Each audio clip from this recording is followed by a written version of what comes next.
I am very pleased to be back in Nicosia, where I paid my first bilateral visit after taking over the duties of the Minister of Foreign Affairs of the Republic of Serbia, which in itself speaks volumes about the importance that the Republic of Serbia and I personally attach to the relations with Cyprus. I see our meeting today as yet another demonstration of excellent bilateral relations between our two countries. I expect that my friend Ioannis Kassoulidis will visit Serbia soon and that the planned business forum will be held. So I use this very opportunity to extend the invitation to my dear friend, Minister Kassoulidis, to visit Serbia as soon as possible. In today's talks, we affirmed the relationship of traditional friendship, closeness, and solidarity between our fraternal peoples, and showed our determination to, through further activities, make our relations even better and more substantial in the future. I would like to take this opportunity to send a strong political message that the Republic of Serbia and the Republic of Cyprus are committed to deepening cooperation and expanding dialogue in all areas, as well as to a consistent and principled mutual support to key issues of state and national interest. After we held joint session of the two governments in 2013 and 2018, thus opening a new chapter in the relations and cooperation between our countries, we jointly noted that it is in our mutual interest to hold the third joint session as soon as possible, which we will work on intensively. We managed to preserve the continuity of high-level contacts even in difficult circumstances such as COVID-19 pandemic is, and thereby further strengthening the dialogue between Serbia and Cyprus. I especially wish to emphasize our gratitude for the support that Cyprus lends to the territorial integrity and sovereignty of the Republic of Serbia, as the issue of highest national interest for us, and in particular for the understanding that your country shows for the difficult situation facing Serbs and non-Albanian population in Kosovo and Metohija. In today's talks, we also discussed the efforts that Serbia is making in order to reach a compromise and thus a sustainable, lasting solution to the issue of Kosovo and Metohija. Each kind of unilateralism is not acceptable, is something which is doing completely contrary to reaching the comprehensive and sustainable, long-lasting solution. For the continuation of activities related to the normalization of relations between Belgrade and Pristina, support of the countries that are committed to respecting international public law and that, for that reason, do not recognize the unilaterally declared independence of so-called Kosovo is invaluable for Serbia. The Republic of Serbia extends full and unreserved support to the efforts made by Cyprus to resolve its most significant national issue in order to preserve its territorial integrity and sovereignty. We believe that a comprehensive solution to the territorial dispute should be found on the basis of the relevant UN resolutions and agreement between the two sides based on the international public law.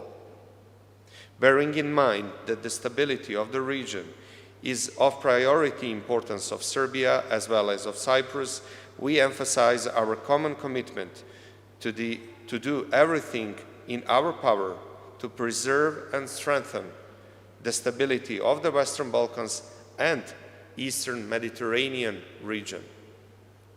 I take this opportunity to reaffirm again our position regarding all the rights based on the international public law of the Republic of Cyprus on exploring and exploiting its exclusive economic zone in Eastern Mediterranean, as we have already made the clear position over the Varosha issue, which has to belong to its owners. And that's where we are again facing with unilateralism, which is condemned today mutually by my dear friend and homologue, Minister Kassoulidis, and myself.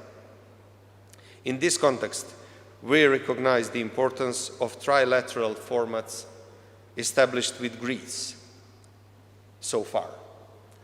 We hope that after the first successful meeting in Belgrade on the 5th of April 2021, the next meeting in this format will be held soon in Thessaloniki. Furthermore, with the aim of bringing our peoples closer together, Serbia and Cyprus also endeavor to connect through the representatives of their diasporas. In this regard, we are glad that the agreement on the secondment of a Serbian diplomat to the Embassy of the Republic of Serbia in Nicosia has been finalized, who will be in constant communication with the Diaspora Commissariat of the Republic of Cyprus for the purpose of training and transferring the knowledge and experience of the Cypriot side. We also expect Presidential Commissioner Mr. Fotis Fotiou, responsible for diaspora issues, to visit Serbia as was planned before the outbreak of the pandemic. We are very grateful to Cyprus for its consistent and continuous support to Serbia's EU accession process, which is at the top of our country's foreign policy priorities.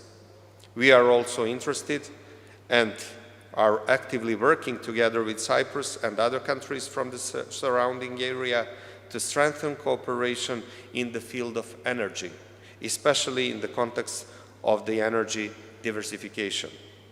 Serbia is interested in expanding and deepening economic cooperation with Cyprus.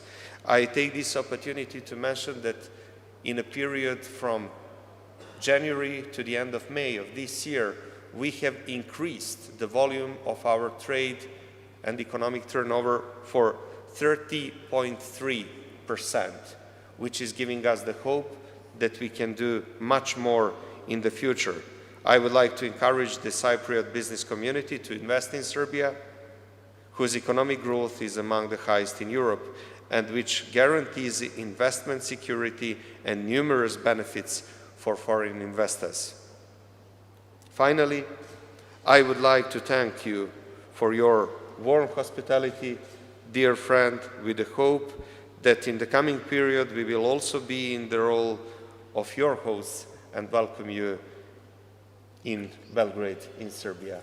Once again, thank you very much for the warmest hospitality. Thank you very much for the brotherhood and for the help given in many previous years and decades, and be sure that one of the rarest characteristics among the people, and one for sure which is shortest lasting, the gratitude in the case of Serbian people towards Cypriot people, is not existing as such. We are grateful for everything what you've done to Serbia during your previous mandates as the foreign minister and everything what you are doing today, dear friend.